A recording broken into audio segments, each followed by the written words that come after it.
one of the major things about the standard battleships, as it turned out,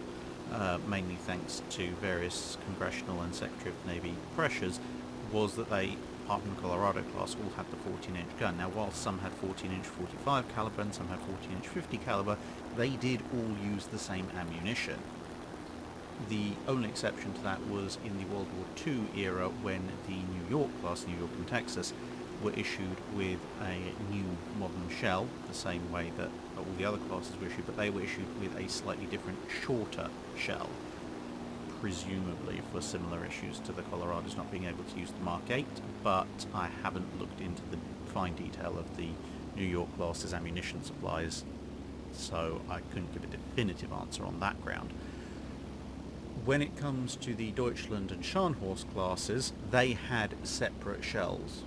The Scharnhorst class, although they had 11-inch guns, their guns were very different to those on the Deutschland,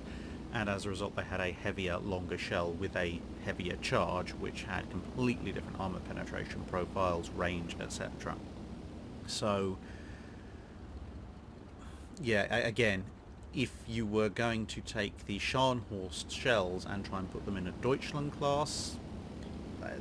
you're probably not going to be able to make that work. If you put the Deutschland class shells in the Scharnhorst class guns, with a bit of work you could probably get it to fire fine, but the performance would be completely subpar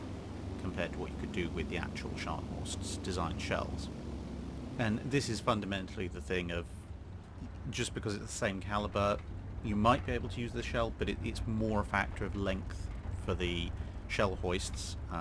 being designed for shells of specific size, and weight, because the weight will also have an effect